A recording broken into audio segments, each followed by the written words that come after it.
Welcome. My name is David Strangward. I am the National Delivery Director for Simplest Australia and New Zealand. I'd like to welcome you all to the webinar today.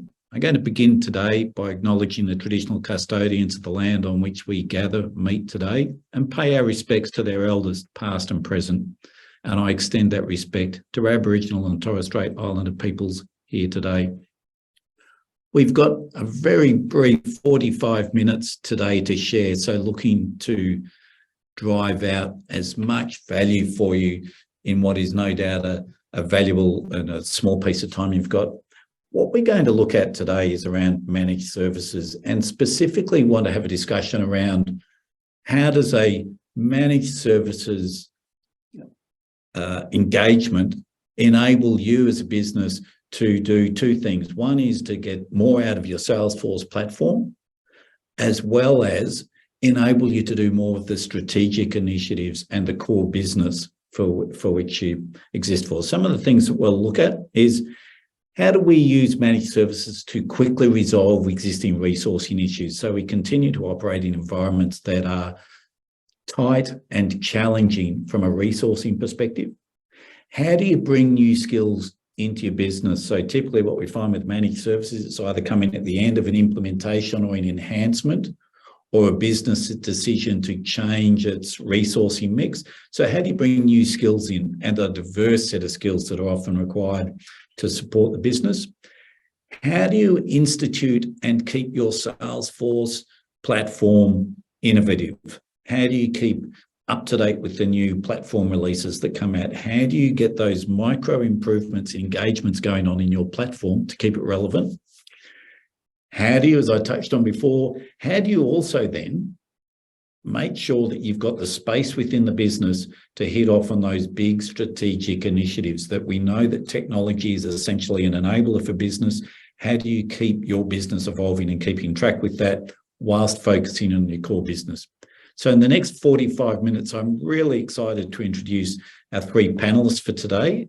And we've got a couple of different perspectives and different organisational experiences that they can share with us.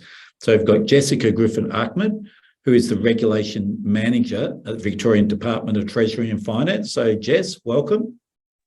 Thanks, David. Nice to be here. Fabulous. And we've got Anand Banerjee, who is the HCF Enterprise Digital Program Director for Australia. So welcome, Anand. Thank you, David. Nice to be here. And last but not least, we've got Mohit Bahaj, who is the Managed Services Director for all of our managed services at Simplest. So welcome to you as well, Mohit. Thanks, David. Let's get cracking. I might start with you, Mohit. So given you come across in your role, you come across a diverse range of customers, a diverse range of industries, and you're in constant conversation of what they need and what they're looking for to support their user base and their customers. What are some of the common themes that you've seen in terms of the budget challenges that they face, and the often the other side of the coin, the productivity demands that they're experiencing? Thanks, David. So the common themes that come across the board are the challenges that revolve around operational flexibility, having the right expertise, and how to maximize the return on investment. Almost all leaders are being asked to do more today with less. On one hand, with the economic uncertainty, some are grappling with the hiring freezes, while on the other, some are grappling with skill shortages. Also, at the same time, expectations around customer service, digital capabilities, and operational efficiencies remain extremely high. Again, they're asking to do more with less. There's also a sense that many businesses have invested in big tools like Salesforce and are waiting to sort of take the advantage of sort of deriving that value out of that investment. So flexibility, expertise, and return on investment, key themes across the board. Return on investment is always a challenge. And so I might come to you on Jessica and follow up. How does that track with your experience, the things that Mohit's mentioned there around availability of resources, driving out the benefit, continuing to exploit the platform. And what's the scale and fit of Salesforce within your organisation? Sure. So within the Department of Treasury and Finance, I sit in the Housing Registrar. So we regulate community housing agencies. We're effectively a very small regulator of about 14 people who are regulating community housing, so the delivery of housing services for low-income Victorians across the state. So that means we are trying to do a lot with a very small team, and we are a team of regulators. So we don't have IT expertise, and we have our bespoke Salesforce system as our business system to manage all our regulatory processes and decisions. So yeah, I guess that gives you a picture of how we operate. And the challenge for us is being able to make changes, adjustments to our system and improve our processes and support that with system changes. And having the managed services support enables us to do that. Fantastic. What did it look like before you had Salesforce and the managed services? How did you manage in that environment? It was difficult. We were on the Salesforce Classic platform, and we had made some changes to it, and we were doing the best we could, but it meant that any changes we made were slow, potentially not in the best way that they could have been made. So we weren't getting the efficiency and productivity that we could or should have been getting from the system. And you were talking about how sort of managed services often come about. For us, it was through the upgrade to Lightning. So we upgraded to Lightning, did a few other improvements through that process, and then have continued with the managed services beyond that. Okay, that's really interesting then. So you didn't just use managed services as a break fix or putting new users on, etc. It was actually to drive out an enhancement to the platform. Yeah, absolutely, and that's how we've tended to use it, is for those micro projects and developments that we'd like to do with our systems, so that we can make changes to the business and process changes and support those process changes with system improvements. And is Mohit happy with that approach? So is that a part of the managed services remit, that there's both allocation of time and capability to, I guess there's a piece of that as well, is understanding what that requirement is, defining a new set of requirements, making sure that it's tested, deploying that into the new environment? Yeah, absolutely. And I think... Sorry, go on. I was just going to say, I think key to this and the way that this has worked has been the relationship with Mohit. So we've had many conversations about, what we're hoping to do and what that looks like and how we can best use the managed services to achieve those goals. And so we've been very well supported through that and given really good guidance for what's achievable, where we should be putting our attention and energy, and where we can best use those resources. Fantastic. I might switch gears a little bit. Anand, now your scale is quite different, and the environment that Salesforce operates within your organisation is quite different. Could you take us through that and describe how Salesforce fits within your organisation and the sort of scale that you're operating at? Yeah, sure, David. So as you might be aware, we are a not-for-profit private health insurer. We are actually, as a matter of fact, the largest not-for-profit private health insurer in Australia. But we have other lines of businesses also, like life insurance, pet and travel, overseas visitors cover, and so forth. One of our strategic objectives of the organization is that how can we drive affordability when it comes to healthcare? Now, how do we get there? It's basically twofold that we thought of that we should go for. One is not only improve the member experience, but also increase the staff efficiency. So when I say staff, it's mainly the frontline staff, the people who are in our contact center or branches, so which is about 700 odd. So the way we went about addressing these two items to drive our strategic goal is get the Salesforce CRM as the central piece of the puzzle, which not only being used by the frontline staff to serve in contact center and in branches, but also the digital channel merges there. So in a way, it provides an omni-channel platform. And what it does is that our frontline staff is able to know our customers, our members better. So anything that is done in the web channel or in the digital mobile channel are known to the frontline staff in case they switch from those digital channel to contact center or branches, or if they might have started a transaction in contact center and they would like to complete it in one of those self-service channels or online. So this platform, the Salesforce CRM platform, plays that central role in serving this entire HCF business need, which provides almost near zero blind spot when it comes to interacting with our customers. And what it does in a way that as we know, as our frontline staff know our customers, our members, our prospects better, they can work that much more efficient, and it in turns drives the strategic goal, which is the affordability. Fantastic. And in terms of scale of the organization, you have both front-end staff as well as Salesforce experts within the organization. Is that true? What sort of numbers are we talking about? So we got close to 1,000 odd users. Out of that, 700 odd are in frontline staff, that is in the contact center and branches and directly interacting with the members and customers. But then there is a good 300 odd, give or take, that are there in the back end, which when they work on the escalations or any other follow-up requests and retention and so forth. So these are all a mix of different capability and roles and profiles that we have in Salesforce.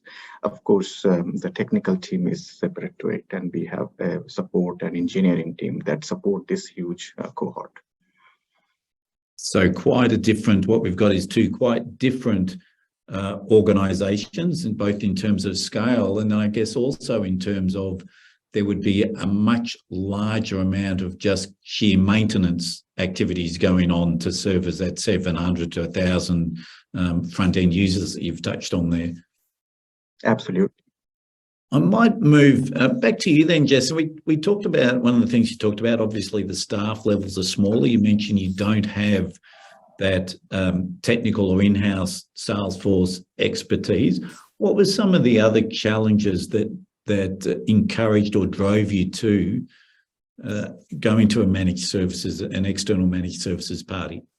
Yeah, sure. I think what we were seeing in our environment was we have a growing sector with increasing risk, regulatory risk. We have a couple of big government initiatives happening. We have a big housing build where community housing is expected to deliver some growth for the social housing sector. So we have a growing sector with moving into new spaces of development and all sorts of things happening in the sector. And what this means is the role of the regulator and being able to work effectively and efficiently and know your sector and be able to respond quickly to emerging issues becomes increasingly important. And what that means as a regulator is we're reliant on our systems to give us the information when we need it, and to be able to work through the system and, you know, sort of work with the system instead of against it sometimes. So that's the challenges that we've been facing in our business. And what we've been able to do is use the system better to drive some of those efficiencies. So, for example, some of our evidentiary requirements, it's about automating some of the notices for when things have expired or things need to be updated, rather than the manual process of staff members having to check currency of documents and things like that. So that's just a small example of how we've been able to use the system to drive some of those improvements. The thread I sort of picked up from going through there is you've got a lot going on within the business and changing and evolving probably demands on the business, that in a way the last thing you really need to be worrying about is whether the system operates and how it evolves with you. Would that be a fair comment? Absolutely, absolutely. And I think that's what's become so important to us is the ability to be agile and be responsive. And if we need to change processes or work more effectively in different areas, we can do that and we can make those adjustments to support those processes. How do you do that within your team? Do you have a single person that collects all enhancement ideas from the group, or do you do that? How does that operate with your environment to keep the platform living and agile with you? Yeah, we do. So we have one fantastic staff member, and I recommend to anyone who's setting up this sort of arrangement to find the person in your business who is a really great system process thinker. And I've been able to really give ownership to him to sort of identify the business requirements and then take ownership of working with the team to make sure that that translates to what we see in those system changes. And I think building that relationship between the managed services team and that staff member has been really fantastic to see, because that's what it really comes down to, is the understanding between those two parties to make sure that the end result is achieving what we're trying to achieve in our business. And then I think the other layer on top of that is there's always a relationship between myself and Mohit. So whenever anything unusual comes up or anything like that, we have another channel to sort of flag issues, resolve things, but also sort of look ahead a bit and say, well, what's coming and what can we be thinking about next as well? So it's a proactive relationship there. Fantastic.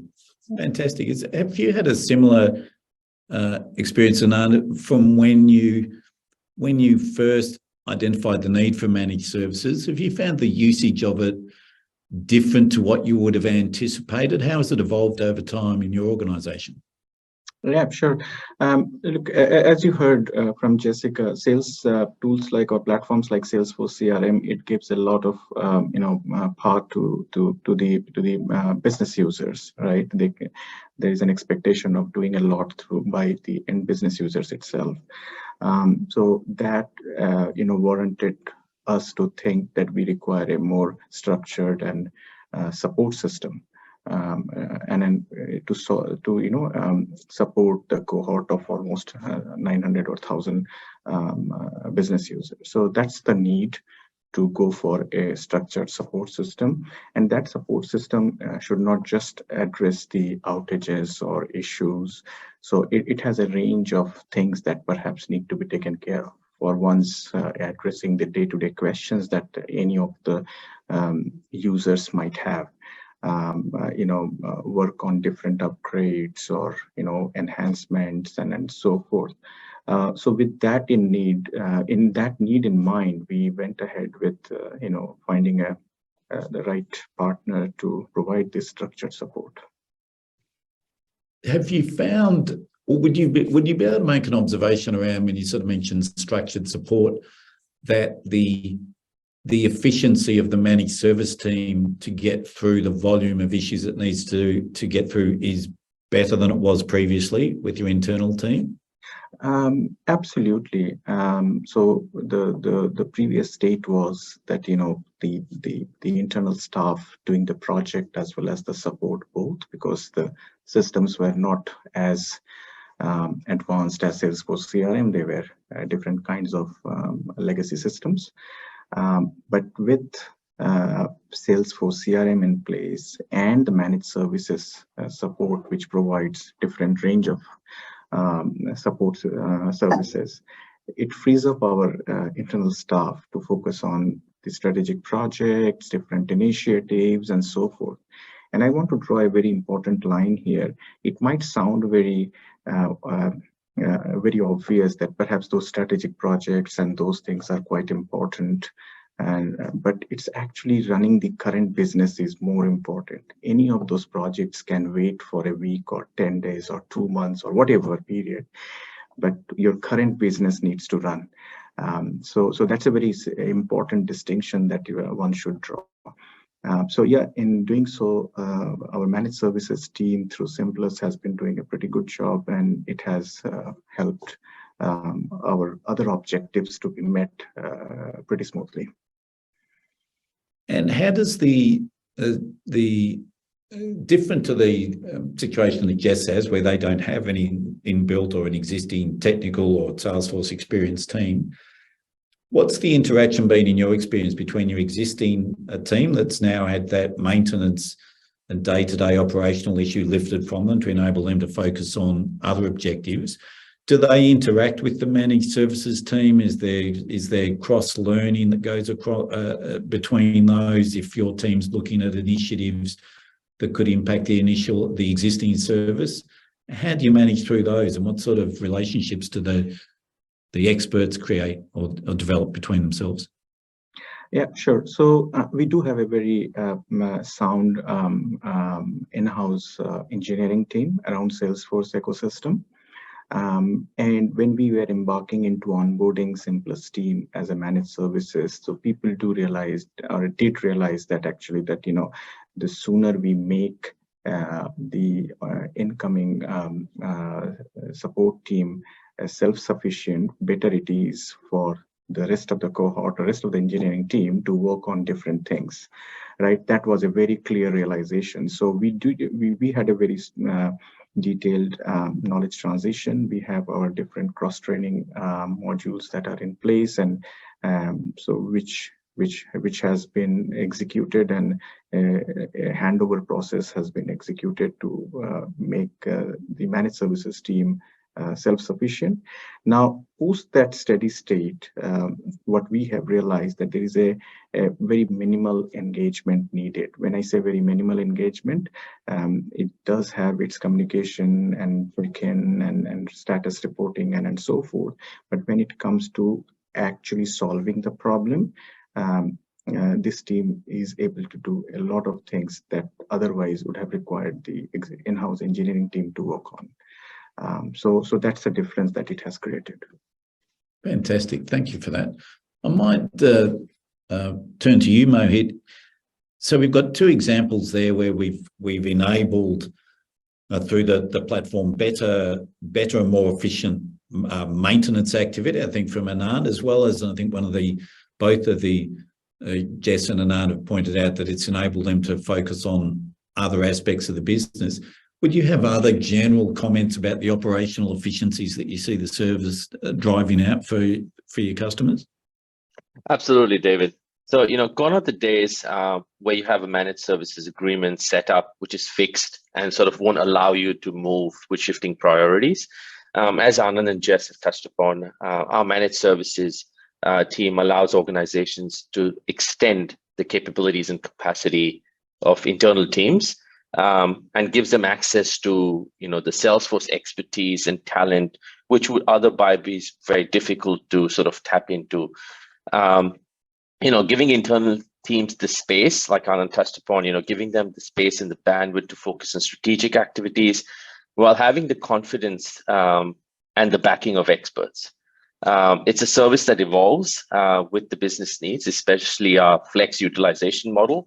Under this model, additional resources can be increased to handle spikes in demand. So, Jess touched upon regulatory requirements. These things come up suddenly on the business. These are unforeseen challenges, and we're up for it. So we can flex in near real time with a conversation on what's around the horizon, and also cater for that. So, this allows all our customers to respond quickly for now and the future. I'm thinking now through some of the grit of making a selection around a managed service. I might address this one to you, Anand. So obviously HCF, when you're talking about the scale of the organisation, and it's a large-scale managed service that you've entered into, and being not-for-profit insurance, there'd be a fair procurement process, I'm guessing, that you go through. What was the process, and what were the challenges, and I guess some of the criteria that you used in terms of evaluating and then selecting the managed services partner? Sure. So it was indeed a detailed procurement process to finalize a particular partner to provide this support service. the unique thing that we found in Simplus proposal was that not only the expertise in the platform, but also bringing that managed services or support aspect of it together. So it's very different when you do an engineering service versus a support service. So understanding that support culture and providing equally the platform expertise, these are the two mix that really stood out. And definitely, as we heard in the earlier, the relationship. So that definitely comes along as a hygienic requirement.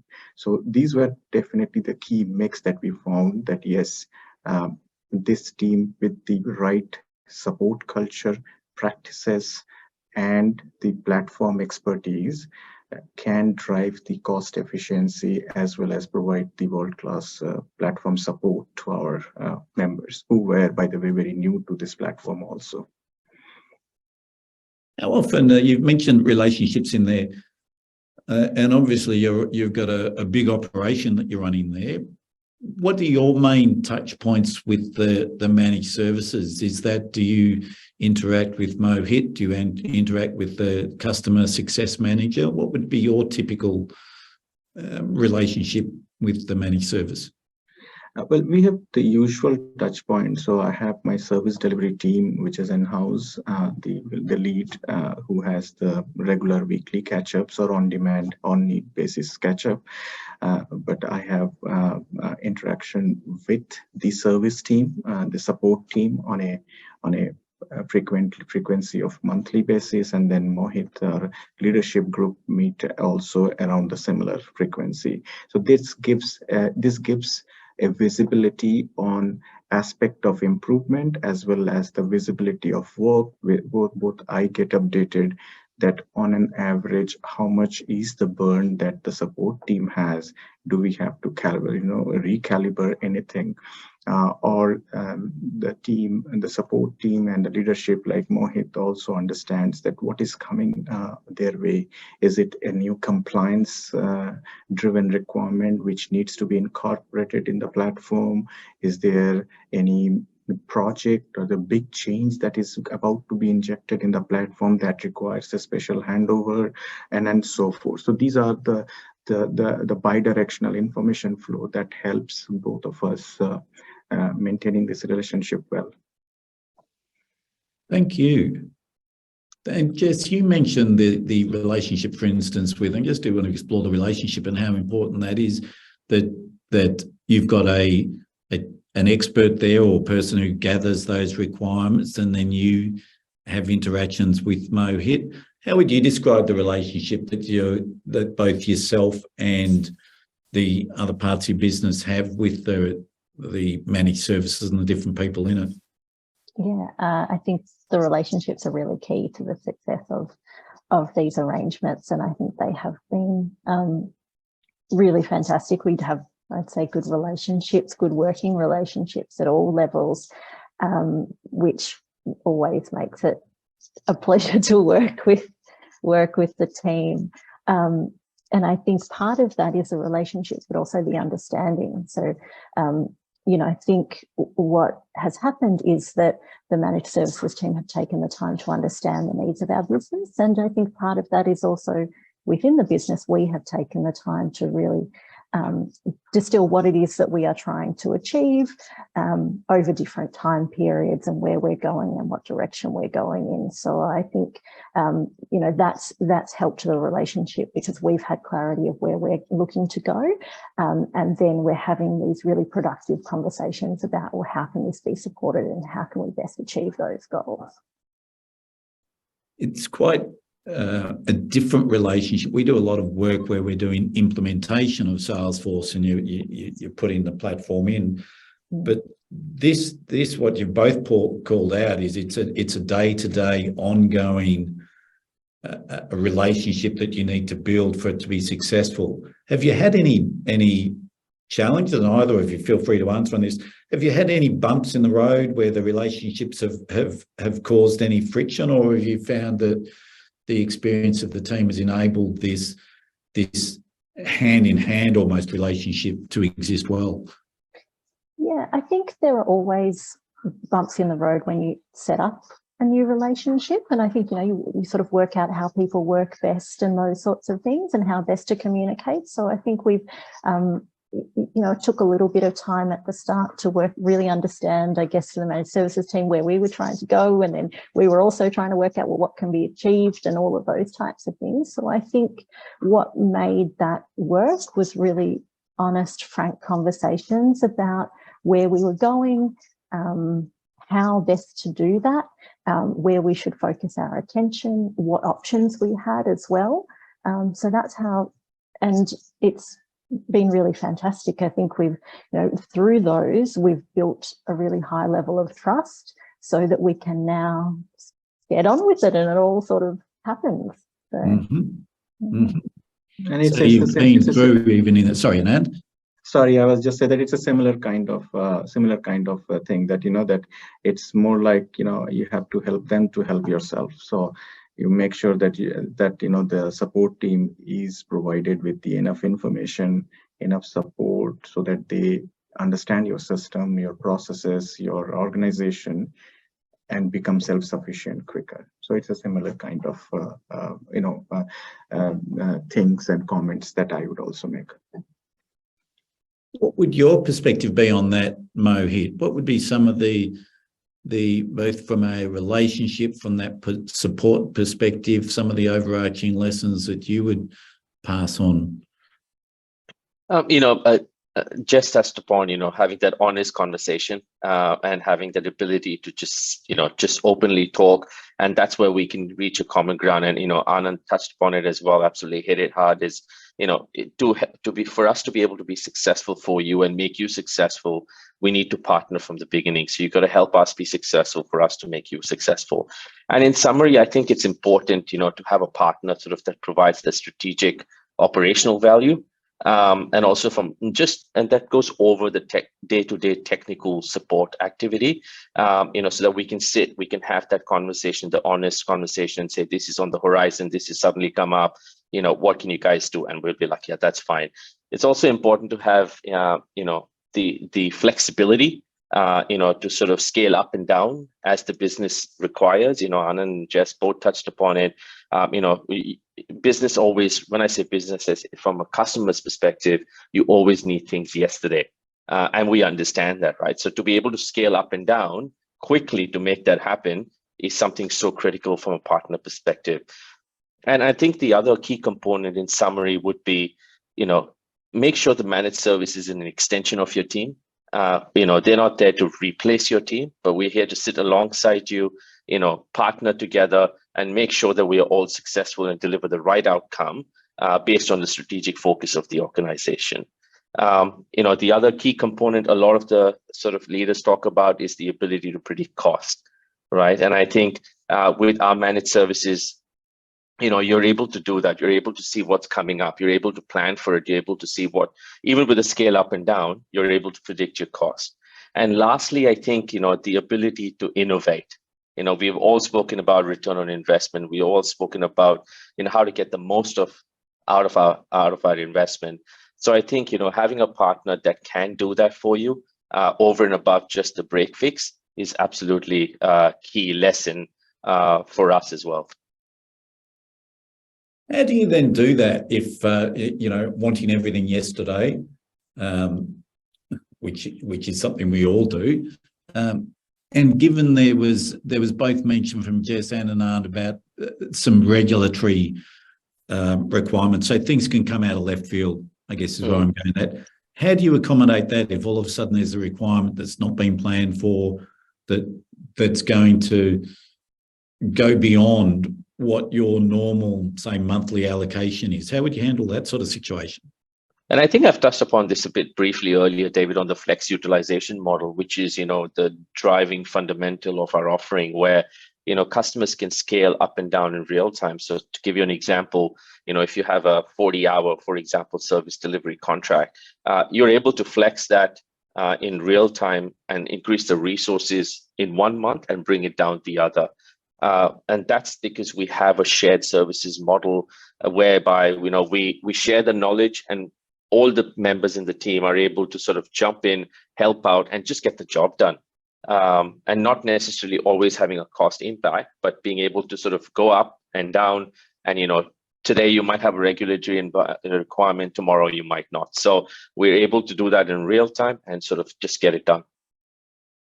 We might pause there, or not pause, but I think we'll move to a bit free form. We've got, about 10 minutes left.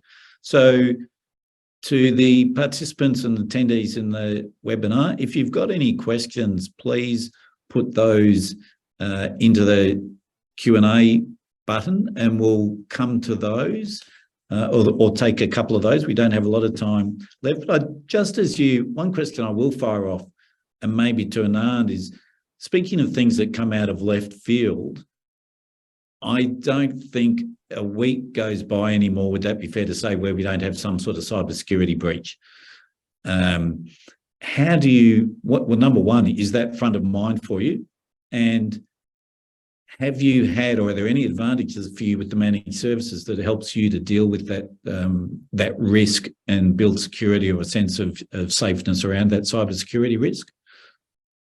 Absolutely, and the type of things that go around us these days, or in the last few months or so, cybersecurity is #1 priority for everyone, and then we are not immune to it as well. So for us, managing the customer's data or members' data, all kinds of personal information, health information is quite important, and in working with managed services does make it a bit simpler for us. And how it is that, you know, if you have a set of target to achieve, and by the way, we have an in-house cyber cell, cybersecurity department, cyber cell that we have, and there is a continuous review. And based on that, if there are action items and those action items need to be worked upon, you do require a dedicated time to implement those in any platform, including Salesforce. And so if that needs to be done by the in-house engineering team, you do need to deprioritize something, divert those to work on items such as cybersecurity recommendations. In managed services team does help it. We have that cadence in place to do these kinds of enhancements and regulatory changes, and then they do draw the hours from there and then work on such kind of items and make it happen. As a matter of fact, we do have a case as an example where we had to meet a certain level of compliance in our Salesforce system organizations, and we did that through Salesforce support and managed services support working together, guided by our cybersecurity team. Fantastic, because I think that would be something that would keep you, if anything was going to keep you awake at night, having the front page with a breach for your organisation would have to be high on the list. Yeah, we want that. I think this one maybe is a question for you, Jess. The Lightning upgrade, you mentioned you use managed services for the Lightning upgrade. Has having the managed services changed the way you scope and plan projects? Yeah, it has. I think what it's done is it has opened up the way we can think about process improvements in our business. So when we are at the moment going through quite a lot of change and considering our processes and working efficiently, delivering a high standard of regulation and improving our productivity. So that's sort of where we're at. And so we are considering all our processes and how best to regulate our sector. And with this managed services arrangement, what we can do then is we can say, yes, we're not constrained by the system as it currently looks and in its current form. We can make changes if we need to. So, and I'm always wary to, you know, say that a system is going to be the solution for a process problem. So it's not necessarily about going, well, everything is the system, but what it does is it opens up our opportunities so we can know that we can do those things that we need to do. Thank you. I've got another one here. This one's for you, Mohit. What do you spoke about that flex model. what do you do if you're repeating or if the flex model becomes the norm? So you're always flexing up. How do you respond to that? So I think, there's a lot of customers who sort of have gone down that path, David, and that's when we have the conversation with the customer saying, look, there has been a trend, and it's the relationship that we have the customer to have that conversation saying, look, there's been a trend, it's been only going upwards, and we'd recommend these are the changes you made to your setup and your agreement, and at the end of the day, there's a cost benefit, because you have better flexibility, and it keeps you away from, so how many hours have we got now? How many hours have we got left now? Can we do this? Can we do that? So we have that conversation and we make it happen if it constantly sort of hits that average mark. Thank you. I've got another question and might address this to both Jess and Anand. How do you start the journey into moving to managed services? It's a big question.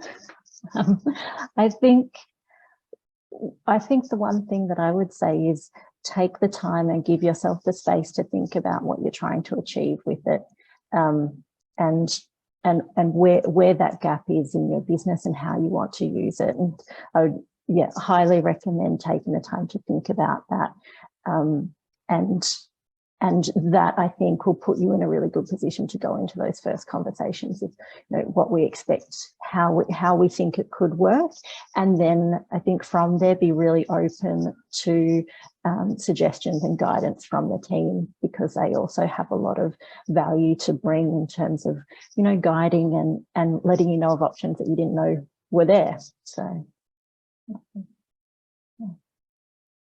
I might ask, Mohit, how do you then, when you first have inquiries about moving to managed services, what sort of guidance can you provide around what it might look like, the size required, what the investment might be? Yeah. So, like Jess said, it's important to understand what are the goals, what are the outcomes, and Anand's touched on that a bit as well. What are you trying to achieve here in terms of getting out of the managed services setup? So my initial point would be to sit and understand that, and then right size the engagement based on what you're looking for, as well as, sort of the number of users or the end users that you're looking to work with. So I think once you've right sized that, you understand what the business needs and your Salesforce setup, that's when we'll right size it. We'll have the conversation with the customer and say, look, this is what we think, and this is what we recommend you start with, and this is where you probably keep going. But again, keep in mind that you have the ability to flex for those unforeseen and sort of horizon sort of changes that are along the way. We're close to time. We want to see if we can get through two quick ones. And I think, well, I'll ask the question and then best panelists to answer it. To best empower the managed services team with the right knowledge, how do you accurately document and transfer that knowledge to the team? So maybe I can go on that. Before having the managed services team, we have a culture of cross-training and recording those sessions. So for the last 2.5 years, pretty much everyone is working remotely, and then the Microsoft Teams or Zoom or so forth are a pretty common tool. So these sessions are very easily recorded. Now, having these catalog of these sessions, recordings, sessions, and then helping the key sessions walk through to the incoming team is pretty key, very important. They can always refer back to what was there in this type of journeys or this particular integration and so forth. Also, in any kind of issues, maintaining a solid knowledge base is also very important. That helps any incoming new member, whether it is in support team, whether it is in the engineering team, it helps them. And then most importantly, what is expected out of that support team member, that needs to be very clear. how should he work on different SLAs? How should he respond to those SLAs? If there are challenges, whom should he contact to? These information and these processes should be very well made clear. So I think these are the aspects that make a support team well trained in that context. When I say in that context, such as in HCF's context, and also make their life a little bit easier. Fantastic. Thank you for that. One, and then we really will need to wrap it up. Given we got lots of the potential churn and turnover, Mohit, when you've got the team and you've worked with the organisation to get that knowledge transfer, how do you manage that risk or issue of internal team churn? So, I'll just touch upon a bit on the earlier knowledge transfer piece as well, right? So we do have, areas and situations where customers don't have that maturity level, like Anand has mentioned, and, don't have that level documentation where we sit along with them. And that's part of the knowledge transfer process, where we actually sit together and work out what is it you have and what is it you don't have, and then start maybe the documenting process at that point in time as well. So we ensure this continuity from a knowledge transfer point of view. On the question of, from a staff, a sort of retention perspective, and, making sure you have the continuation of knowledge transfer, that's where I touched upon the shared sort of services model we have. That's why we can flex in terms of resources in real time. So we have a whole team that we train up together. So even if you lose a few people within that team, you have the rest of them who can step in and pick up the baton and straight run. So it's not of starting again, it's just taking off from where at that point in time. Right, so it really does minimise the risk that if you Correct. take on people yourself within the organisation you run. Look, we really are out of time. I do have time just for one question. It was, Mohit, again to you. Where did you buy your glasses? They look awesome. And that Should have gone to that was a question. Should have gone to Specsavers. Maybe the person who asked the question should have. That's right. Look, on that note, look, we are at the end of the time, a little bit over. I'd like to absolutely thank Jess and Anand for sharing your insights and your knowledge on two quite different organisations and challenges that you face. It's been terrific.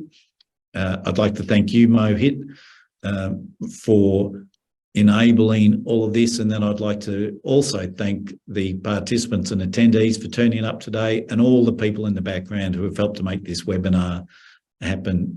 If you've got any further questions, please send those in. I'm sure there'd be an email coming out. So on that basis, thank you very much. Really, really appreciate it. Thank you. Thank you, guys. Thank you all.